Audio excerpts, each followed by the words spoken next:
好快樂。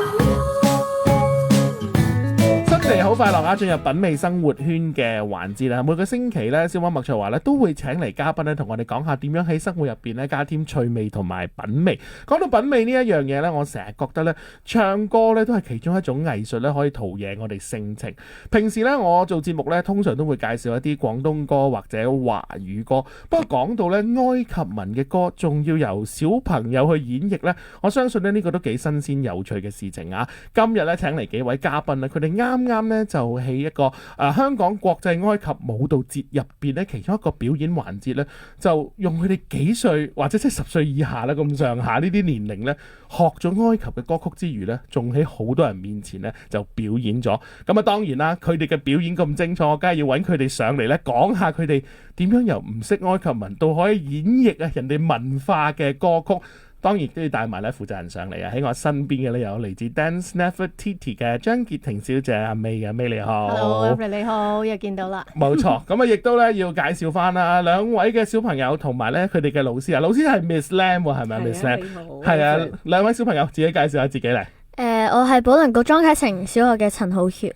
我係保良局莊啟成小學嘅鄭永信。好，咁啊，浩橋同永信係咪？咁我哋咧今日咧好高興啦，第一節有你哋兩位朋友咧上到嚟咧，同我哋咧傾下。喂，其實成個概念係點？我問問阿 May 先。即係我覺得喺香港學英文，甚至乎而家有啲即係家長朋友啊，覺得學多幾個語言咧就有優勢㗎嘛。咁所以可能德文啊，甚至乎有啲可能即係實用啲嘅日文啊，就會好多人去學啦。但係埃及文咧，真係可能會比較少接觸，甚至乎頭先節目開始之前，我都問一問下May先。埃及係咪埃及文？因為有陣時有啲地方可能講其他嘅語言，點解會有今次促成到呢一件事嘅咧？好啊，咁咧我就好開心啦。今年應該係2025年咧係第8屆啦，咁你都嚟過幾屆啦。冇錯。咁我哋主要係經過舞蹈文化去係帶出呢個埃及嘅歷史文化啦。係。咁喺過去呢幾年嘅經歷當中咧，咁我哋當然會用咗好多埃及嘅音樂、埃及嘅歌。咁喺觀眾或者學生啊、同學裏邊咧，都會發覺，其實我哋唔係好明啲歌詞唱乜嘢嘅喎。係。咁我發覺原來如果可以用歌曲或者歌詞去再深入啲，將呢一個文化同埋歷史咧帶出嚟咧，都係一個幾特別嘅 idea 啦。咁我就同老師啦，同埋咧同領事傾過啦，咁我哋就有咗呢一個 idea。咁另外咧，我去咗好多次埃及啦，我好中意埃及嘅音樂啦。首先，咁喺歌曲裏邊咧都有好好聽嘅，佢嘅埃及文咧其實就係阿拉伯文，但係咧有少少唔同嘅，係有少少地道嘅分別。咁我都覺得呢個好好聽，我自己中意啦。咁我都想分享俾香港嘅觀眾。呢個時間可以上翻嚟咧，我哋原來生活好快樂嘅 Facebook 專頁啊，除咗可以睇到我哋咁多個人之外咧，可以睇到分享緊啲相俾大家睇，就係當時佢哋彩排啦，同埋訓練嘅過程。不過我問下 Miss Lam 先，即係想還想啊嘛？點解你咁大膽會接一個咁樣嘅 project？我真係覺得你好大膽。頭先我問你識唔識埃及文，你仲答我唔識喎，即係自己都未搞得掂。小朋友其實點解你會咁有信心佢哋可以做到呢一樣嘢咧？我成日都覺得咧，小朋友咧佢哋好多 RAM 嘅，咁我希望我哋啲 RAM 咧係擺喺一啲適當嘅地方啦。咁我咁好彩啦，我同阿 May 又識啦。咁阿 May 一講起，喂你有冇興趣帶你啲學生嚟唱下咁？我話得唱咯，有時間就練啦。但係你有冇諗過，即係嗰個時間性？呢可能一首英文歌嘅童謠，可能講緊2個鐘就搞掂。但係講到一個自己唔識嘅語言，因為唱歌唔係真係完全音準嘅問題啊嘛，亦都唔係個字準唔準嘅問題。最大問題就係你要有個感情，尤其是小朋友嘅歌呢，你唔可以開心嘅歌唱到唔開心，唔開心嘅歌唱到冇感情，即係唔可以咁樣去做。當時你係咪都預咗，即係呢一個唔係容易做嘅事，或者有冇全盤計劃諗緊係點做呢？我諗咧，我就都中意挑戰難度嘅。咁我覺得，因為我今年有一組新嘅學生咧，係組別啦，咁佢哋好錫我嘅，同埋咧佢哋係好中意音樂嘅。咁我覺得，咦？俾啲挑戰你試下啦。咁佢哋又肯喎，咁我話肯咧就要加倍努力嘅。咁同埋咧問咗 May 咧，佢哋有副領事嚟教我哋啊，親自親臨。都好榮幸啊！係啊，親臨學校。咁佢哋又相處得好好嘅喎，即係用英文溝通都可以，還可以啦佢哋。咁所以我又覺得回顧翻其實因為我都係咁樣大嘅，我老師係成日俾好多機會我哋去演出，咁我又想將呢樣嘢成全啦。咁都可以嗬，係做到喎。係問下小朋友先，你覺得當時你肯做嘅時候咧，而家睇翻會唔會覺得自己有啲大膽？定係你其實一路都覺得自己係 OK 㗎？邊個大男士先啦？我覺得其實我一開頭參加樂繽紛咧，我就係即係我自己都好中意音樂啦，特別係唱歌。咁我唱歌即係都覺得 OK 嘅。但係咧，即係我平時唱歌都係唱一啲英文歌或者中文歌啦。你把聲都適合唱歌，我一過咗即係你哋未聽到咧，冇戴住耳機，我一戴住耳機，哇！你把聲到時你聽翻你就知啦，係。但係我喺唱歌嘅時候咧，就係突然間接到一個活動，就係去唱一啲嘅埃及歌啦。咁我聽到唱埃及歌，其實我自己都好興奮啦。咁我聽到要唱埃及歌，咁我就即係都接咗落嚟嘅。咁我就喺練嘅時候就會覺得，埃及歌要用埃及文，其實都係一件好難嘅事。係。即係而家諗翻起，其實我當時接到呢個項目嘅時候，冇諗過咁，冇諗過，即係都覺得好大大。你覺得難喺邊啊？即係啲發音啊，定你有冇去理解嗰首歌講咩？不如你講下嚟聽下先。你唱嘅係啲咩歌嚟㗎？其實嗰首歌係一個嘅民間嘅一首歌啦。咁佢就係講緊一個民間嘅一個嘅普通嘅生活啦。咁其實嗰首歌就係要用埃及文唱啦。咁當時我聽到要用埃及文唱，其實好想放棄，因為我自己又唔識埃及文。之後其實到最終係我自己翻屋企啦，就喺屋企嘅時候，即係個課活動完咗，翻到屋企嘅時候係真係有認真去揾過，就係揾咗呢首歌嘅譜啦，同埋佢英文嘅拼音，我先可以識。所以你逐個字學㗎喎。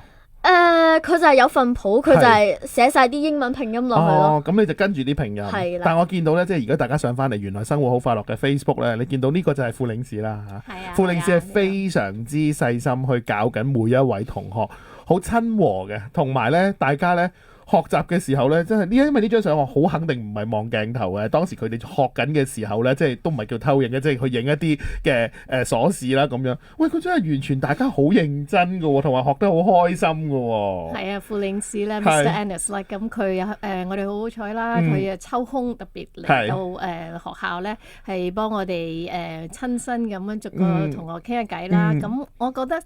當然一堂咧唔會教得到嗰個嗰個語言咧，但係咧能夠親耳聽到 live 呢個聲音，由一個地道嘅埃及人講翻呢啲語言係一個好特別嘅經歷啦。另外咧，亦都等佢哋感受一下埃及人同人相處嘅時候、傾偈嘅時候、講嘢嘅時候係點樣嘅咧。我覺得咁樣會將成件事容易咗好多啦，同埋學生亦都將呢個距離拉近咗啦，將個 barrier 減低咗啦。係女仔呢，你會唔會覺得學嗰陣時又有困難呢？當時第一次嘅時候，即係本來我相信你都覺得自己得，你先至會肯去做咧。但係第一次一攞到份報，哇咩嚟㗎？咁嗰陣時你有咩感覺啊？嗰時我一定會覺得係有壓力嘅，但係呢，作為熱愛音樂嘅一個人咧，我覺得一定要去嘗試一下咯。咁所以呢，一直練習咁樣呢，就後尾覺得其實都唔係好難，咁就去咗表演咁。真係咧，後尾覺得唔係好難，覺得埃及歌同我哋平時聽開，可能喺學校學習嘅一啲童謠啦，或者即係而家嘅時下流行歌有啲咩唔同呢？就係佢嘅語言，第一就係個語言唔同啦，跟住第二就係我覺得佢個節奏咧就好好聽嘅，係跟住佢啲音樂咧，嗰啲樂器都係非常即係。聽起嚟好好聽，好襯得好好，係咪？嗰個襯喎，即係變咗係好似一個大合奏咁樣。自己唱嘅時候有冇覺得，咦，好似即係中意咗喎？將來有機會去繼續揾多啲，唔好話淨係埃及啊，可能係其他唔同地方嘅曲風去學習下呢？會啊，係。咁我去聽，我翻屋企都聽咗好多埃及文嘅歌啦，咁樣聽下聽下，我就完全融入咗咯。係，不過有陣時真係好得意嘅，我覺得咧，對於小朋友嚟講咧，每一次表演咧，有陣時就係佢啟蒙嘅機會咧。呢一個啟蒙嘅機會咧，可能會引發到將來咧喺文化上面嗰個交流。你唔俾第一次佢去試嘅時候咧，佢永遠都唔會接觸到呢樣嘢，接觸到未必一定中意。咁但係你一定會揾到知音，而嗰個知音咧，佢將來可能咧就係我哋嘅文化大使。無論將我哋嘅文化定係將埃及嘅文化，大家互相交流，我覺得咧呢一樣嘢咧喺藝術嘅領域咧係最想達到。呢個時間我哋休息一陣，轉頭翻嚟咧，我哋揾另外兩位同學咧上嚟傾偈。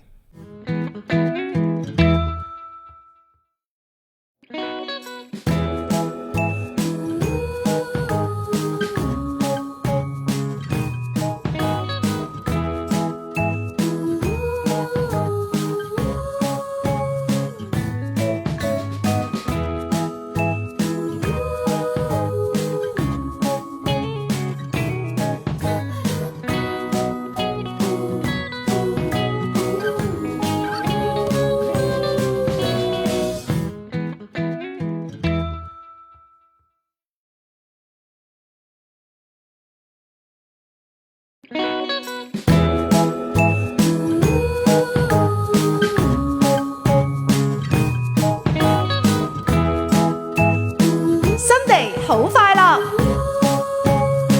好啦，繼續今日嘅品味生活圈啊！咁啊，頭先咧同其中兩位同學咧問過佢哋咧關於今次咧即係表演唱埃及歌咧嘅情況啦。咁啊，佢哋都好似好有信心，而且咧個表現幾好。我問咗阿 May 先，表現算係點啊？其實梗係當然好好啦，觀眾好開心啊！係咁，我頭先聽到佢哋咁有自信，仲要跟住之後再聽好多埃及歌，我都相信咧應該啊，大家咧都開啟咗一個文化之路啦。不過換嚟兩位同學，不如你哋自我介紹下先啦，好唔好啊？我係保良局莊啟程小學嘅張卓婷。我係保良局莊啟程小學嘅黃子瑩。哇 ，Miss Lam，你啲學生啲聲全部都咁靚嘅，你係咪揀過？哦，我就話你係咪揀過咧？即係一聽我已經覺得係好似係真係有啲好犀利啊！呢啲聲音。不過問翻先啦，聲音靚係一件事啦，咁啊，但係當然要唱到埃及文嘅童謠咧，當中咧應該你都付出咗一啲努力嘅。咁我問咗男仔先啦，你嘅努力付出咗幾多啊？其實我都好似頭先嗰個男仔一樣啦，有翻到屋企喺度揾資料睇下配唔配合。嗰啲歌詞睇下點樣唱啦。反而我特別啲想問你一個問題，有冇曾經即係尤其是開始嘅時候呢，好似未上手有氣餒過想放棄嘅呢？我就係冇嘅。咁叻仔。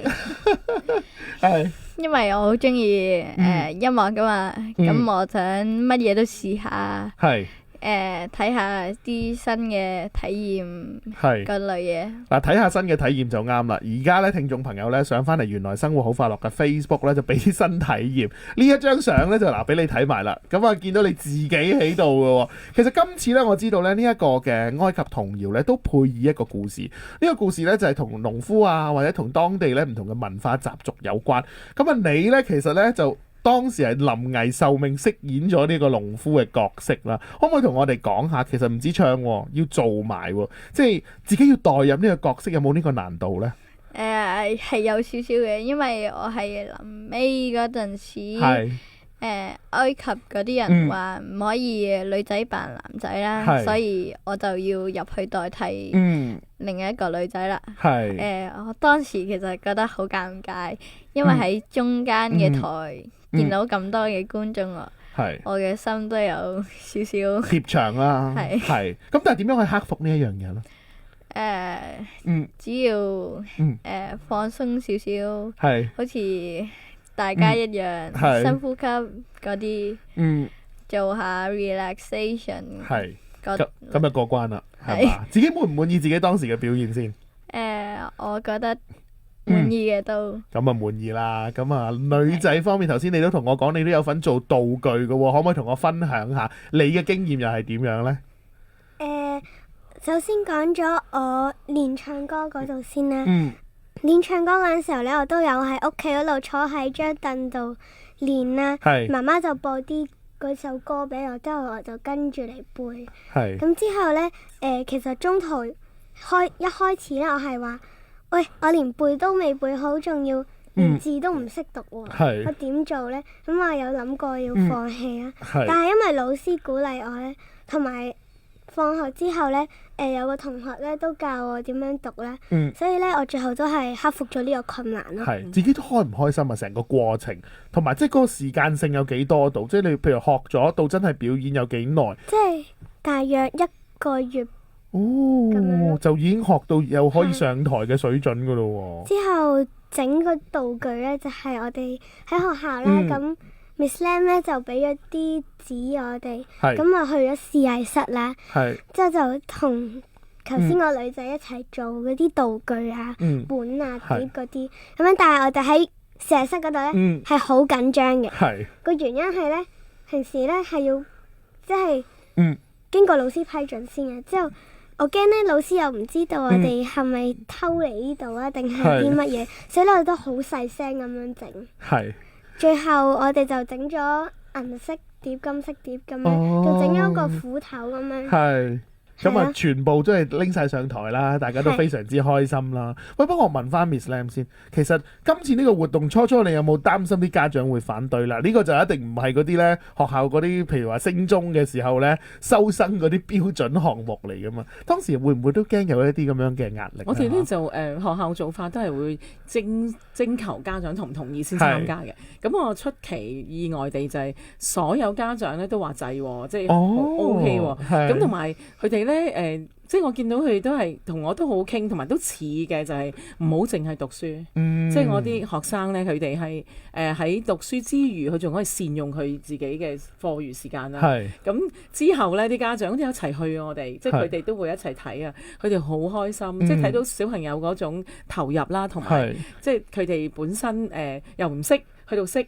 咁我哋都好多謝阿 May 俾我哋一個機會，啲學生都好掛住 Miss 張嗬，咁咧就因為佢哋未接觸過啦，又未經歷過啦，但係喺呢一次嘅機會裏邊，我相信擴闊咗佢哋嘅眼光同埋識。即係曉得唔同嘅文化都係一個起步咯，希望佢哋將來會繼續向前行。其實咧，即係香港國際埃及舞蹈節咧，嚟到今年係第8屆啦。8屆咧，其實大家都見到由好細嘅一個活動到而家好成功嘅一個活動。今年將學生，尤其是一啲小學生都拉埋入嚟啦，我用呢一個字。其實會唔會喺文化嘅推廣上邊呢？而家係一個好適合嘅時間，因為嗱，譬如話旅行，大家有講文旅啦，而家唔係去 shopping，唔係講緊去食嘢，係講去了解一個文化。而好多學校已經唔係話淨係側重喺一啲功課上，反而你會見到可能有遊學團，唔係去附近噶啦，而家都去好多唔同文化相關嘅地方。會唔會而家去做埃及嘅文化推廣係好適合呢？係啊，其實我哋由最初第一屆啦，2018年嘅時候咧，已經都希望慢慢將呢個埃及文化推入去香港嘅社會啦。咁用唔同嘅渠道、唔同嘅階層嘅人接觸到。咁入學校呢個概念咧，其實幾年前我哋都有啦，你都見過啦。咁但係通常咧都係一個好小形式嘅一個鐘、2個鐘嘅介紹。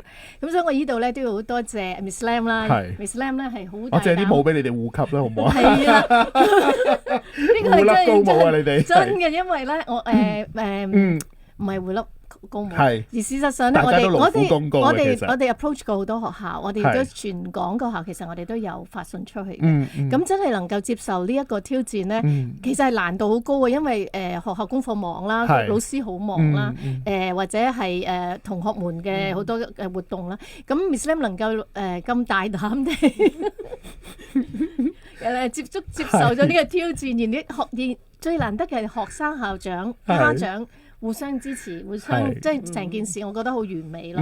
嗱，其實咧，即係透過大氣電波，或者咧喺網絡上面，今日大家見到呢一個成功嘅例子，咁我就即係希望嚟緊嘅將來如果阿 May 繼續去舉辦類似嘅活動咧，其實我諗我哋可以用呢一個咁成功嘅例子，再放大，令到更加多朋友由小學開始，甚至乎更加細咧，就接觸到唔同地方嘅文化。當然咧，就要包括埃及嘅文化啦。好啦，今日時間差唔多。首先呢，多謝阿 May，亦都要多謝咧 Miss Lam 啦，咁亦多謝呢4位同學仔㗎，多謝晒。各位。